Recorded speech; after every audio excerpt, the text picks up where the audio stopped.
South Bend. And then you went to It's like Indianapolis for 2 It's like years, that, isn't and it?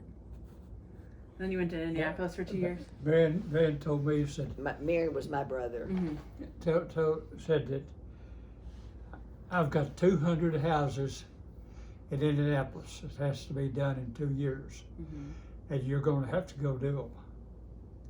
Well, she went with me, and she did the book work, Mm-hmm. and we Payroll.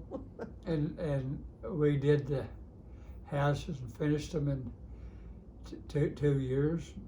That's a lot of houses. Went back to South Bend. Mm-hmm. Well, the same guy was going to do the same job in South Bend. And Marion asked him, said, can I have that job? He said, if you can let Massey run it, you can have it. Well, we left and went to Arkansas before they ever did it. Oh. And, oh, And what other brother? Was it Marion and who else? Marion was Victor was in Kansas City. He was my oldest brother, and then he was one that trained him Gotcha. to, after he got laid off at Boeing, Mm-hmm. and then those jobs in Kansas City kind of fizzled out. Now, Gary was born in Kansas City. Mm-hmm. And so then we moved to, that's when we moved to South Bend or Mishawaka, Mm-hmm. and he worked with my brother. And the interesting thing is that I had no idea I knew about payroll because I learned that at the insurance company, but I didn't know about taxes. Mm-hmm. And my brother's Marion's secretary quit, and he said, well, you can do that. So I went through her old files that she had done. I mean, I'm talking about the government taxes stuff. Mm-hmm. And I learned how to file his income tax and all that with his Nice. business. And it wasn't that I was smart, it was just that I was just so dumb that I thought I could do it. You learned a new skill, you know? And I did it, yeah. we got back to Arkansas, and she said she was going to get her a job and go to work. And I didn't know whether she could or not, but anyway, she went down to Kimberly Clark, hired out. Eventually, it didn't take long, she wound up as an operations supervisor and worked there 28 years. Mhm.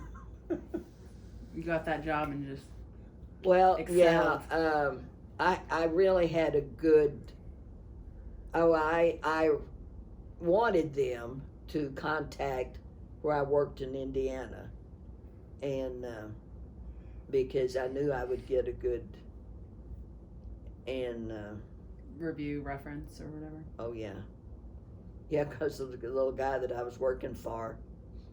Of course, I was married and had 2 kids in grade school, and he was not married. He was younger, and he did not want me to leave. He told me, he said that, you know what, I'd just be tempted to marry you myself if you'd stay here. Oh my goodness. I That's said, so oh, that's funny. not the way things go. Really? Is that how it's And he working was out? so ugly. He wasn't even cute. No wonder he was single. Oh man, poor Yeah. guy. Yeah. But I got along with it was tough there at the factory. Mm-hmm.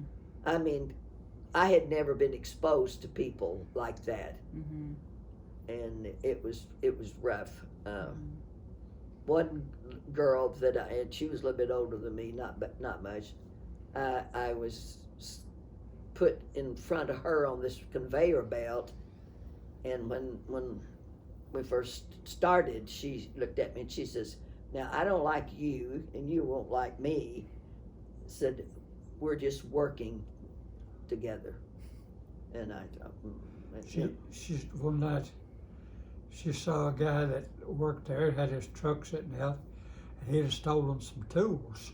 No, that was Kimberly Clark. Yeah, Kimberly Clark. That wasn't Indiana. Yeah, that's Kimberly Clark.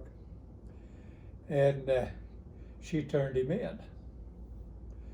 So then on the weekend, we went to, where do we go? No, the next day we were going on vacation. Yeah. And we went on vacation, and they found out where we were, and they called and said, "What do you want us to do with him?"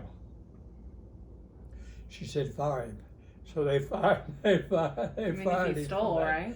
for that He was a job. guard, Oh. a guard too. Drama. Yeah. Always drama in jobs.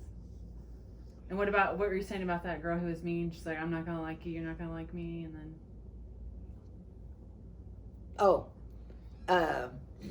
so I naturally kept my mouth shut and worked and whatever, but I mean, and there were more of us on the line too. We would kind of rotate, but anyway, she and I, and when we got finished with that particular deal, and I don't remember what happened to her. I know I continued to work in different areas, but before she left, she told me, she said, "I've really enjoyed working with you." You won her over. By keeping my mouth shut, probably. You know By what not she pushing wants her to too do hard? now? What? She wants to drive around by the Kimberly Clark plant out here, and and we drove up there the other night. The other evening. The It wasn't night. The evening, and a guy was coming out, Mm-hmm. and she talked to him a little bit and told him she worked there 28 years. You know. Wow, that's cool. You got to talk to him. I was like, what if it was Boris Horton? No, Boris didn't work. He didn't last as long as I did. Though this young man I did never met, but he was walking out, and I asked him if there were still people working there, because see, they're closing that factory down. Uh-huh. And he said, "Yeah, there's still some in there." And I said, "Well, I worked there 28 years, and I just was curious, you know." And anyway, I told him, I said, "Well, I know you're ready to go home because you're just getting off shift. I know what that's like. So Mm-hmm. thanks." And That's cool that you got to talk to someone from there. Do you need to stop it, or are you good for the next question?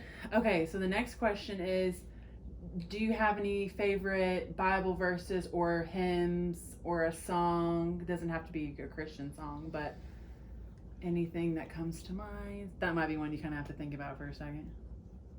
Grandma was like, no, I got I it. don't have to. I don't know if this is a Bible verse, but it's in the Bible. "Whosoever therefore shall confess me, I will save him, and he shall be with me in heaven." Mm-hmm. My song I like. There's so many. We sang in the choir for so many years. I remember you guys singing, actually. That's a memory Yeah, of mine. and when I was in Indiana, Delbert and I and a brother and sister, we had a quartet, and then another group we had a quartet, and we actually did after we moved to Arkansas for a little bit. But one song that I like is "I Can Only Imagine." Mm-hmm. I just can't imagine. But I mean, the song is "I Can Only Imagine." And then there's one that I've recently learned to like, and it's a group of black singers, and it's referring to every promise in the book is mine, every chapter, every verse, every line, and it's just so easy as you go through day to day doing stuff, singing that. Mm-hmm. Every chapter in the book is mine. Mm-hmm. It's Although I'm comforting. not familiar with them, but the promise that it is mine. Mm-hmm. Every verse, every chapter, every verse is mine. And there's many, many more. Delbert would notice There's a lot. one more. Mm-hmm. When Jesus was crucified, he was put on the cross, and he was out there during the night, and a woman came out there. I forgot her name now, and he wasn't there. He was gone. She came too late, and she went back and told him, said he wasn't there. Well, he was already in heaven then at that time, and I know the first verse you said. I know it's somewhere in the Bible. I've heard, somewhat worded like that. The group you were talking about in that song. Do you know the name of the group by chance? No, okay if you don't. but I could We bring can it look up. it up. Yeah, we'll look it up. I Yeah. was just curious if you knew. Yeah, I'd love for you to hear it Yeah, we'll have to listen to because it's touching. Well, things touch one person that might not another. it. Mm-hmm. But and just last week I found one. Well, a friend of mine sent this one, and it was this granny, and I guess her granddaughters and but they're playing and she's singing "Victory in Jesus," and man, you feel like you've at a revival. Mm-hmm. I'll have to show that one to you. Mm-hmm. Yeah, I love that song too. It's good. Mm-hmm.